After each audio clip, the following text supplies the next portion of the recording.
It's Golden Week. You know what that means? Vacation time. You know where I'm going? The real life Persona 5 Royal locations. Let's go. And our starting place is in Sanganjaya, or as in the game, it's called Yonganjaya. It's kind of far away from where I live, so it's gonna take a little while to get there.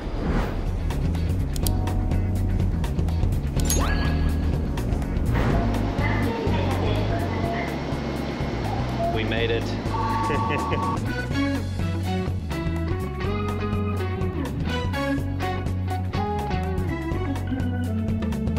As everyone knows, Sanganjaya is your home, and in real life it's a really nice district with a lot of restaurants and coffee shops and all different cool things to enjoy. Luckily for us, all of the main locations that we're looking for that are in the game are actually not too far from Sanganjaya Station.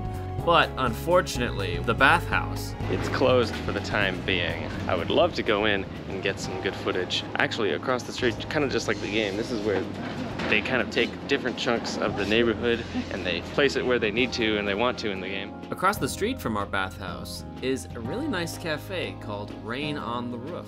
And it's kind of semi-inspiration for Le Blanc. Le Blanc. It wouldn't be a trip to Sanganjaya without having a visit to one of the coffee shops. But naturally, our trip to the coffee shop was cut short, as the moment we entered the shop, we were informed that they were, in fact, too full. So here's a little bit of footage that I was able to glean from inside. So, ちょっといっぱいでした。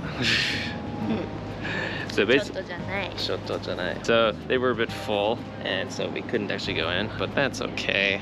It's not the end of the world. There's still a lot of places to check out. If there was a couple words I had to use to describe Sanganjaya, I would say a lot of these shops have like a really rustic feel, like kind of like the old, but not like old and kind of worn, but still like well kept. So we decided to come to this cafe instead. We stopped at Hoshino Coffee.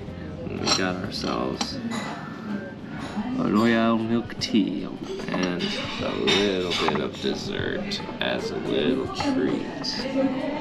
After wandering in Sanganjaya for a little longer, we finally came across a familiar sight: batting cages and the supermarket. So behind me is the supermarket you can actually go to in the game. It's a little bit different positioning, obviously.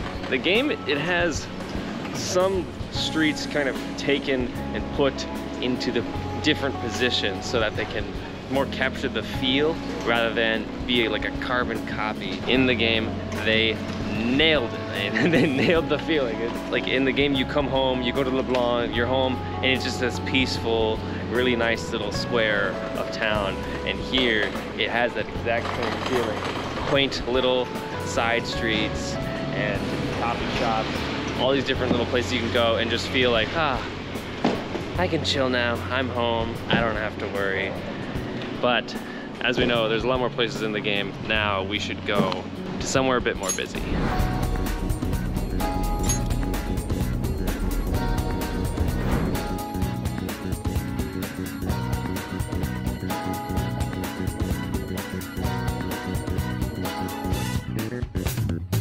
So we're currently at Hachiko Exit in Shibuya, which compared to Persona 5, they've kept it almost exactly the same. Granted, it's been a few years since Persona 5 actually came out, so that there's some construction, there's always new things happening in Shibuya. Yeah, for the most part, it is pretty accurate. After spending some time at Hachiko Exit, we finally decided to go to the main attraction, Central Street.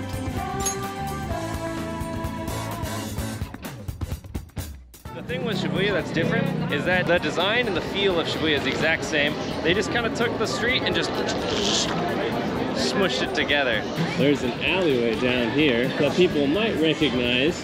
This alleyway is where the gun shop is. This is where Iwai's shop is in the game, because it goes and it cuts in and around over there. There would be Iwai's shop right there, but it's not actually Iwai's shop. It's just an alleyway that they kind of were like, this looks suspect. We could put a really suspicious and fake gun shop in this alleyway. After seeing all of my main points of interest in Shibuya, I decided to give one last point of interest a visit: the Taiseido bookstore. They don't allow recording in the shop, so we got kind of cut off, but I got something. A Suzume no Tojimari art book. So, I'm pretty excited about this, as I really love this movie. I really love Makoto Shinkai's films. When I watched Your Name in 2019, that was like when I decided, I was like, I'm going to Japan, I'm gonna live in Japan. So he's definitely had a big influence on my life, and I'm excited to like flip through the art book. With that, our journey in Shibuya was concluded, but it was now time to go to Kichijouji.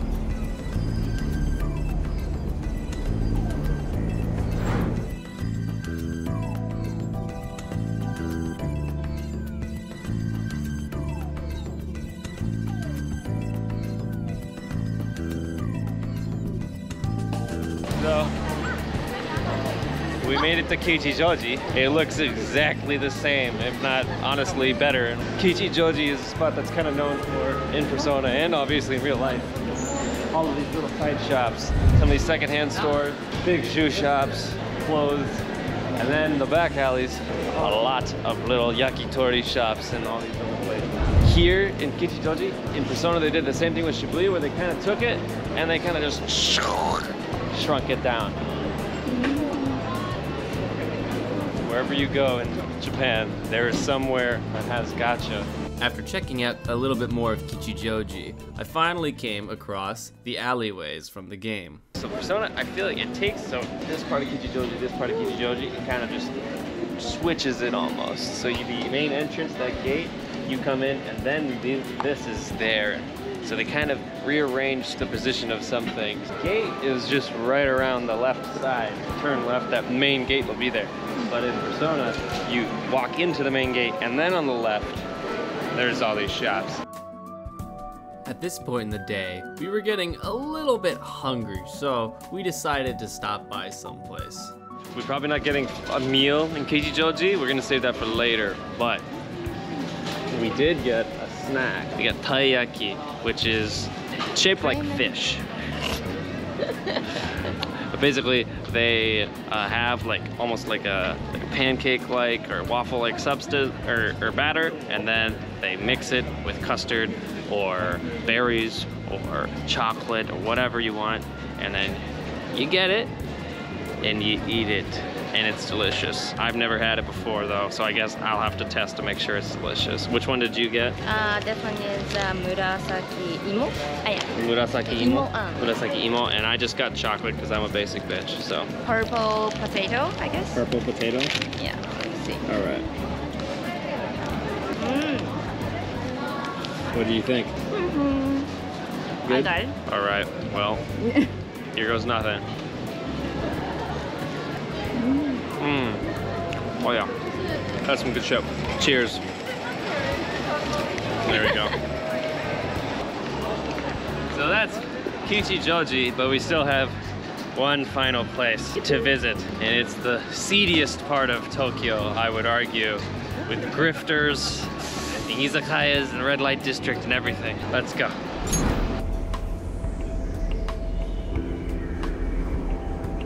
I feel like Shinjuku, more than anything, is a place where you kind of have to know where to look or where not to look if you want to find the right thing. It's kind of the same in Persona. Grifters trying to scam you out of money everywhere. All these different seedy looking izakayas in the red light district. Well, that's where we're going.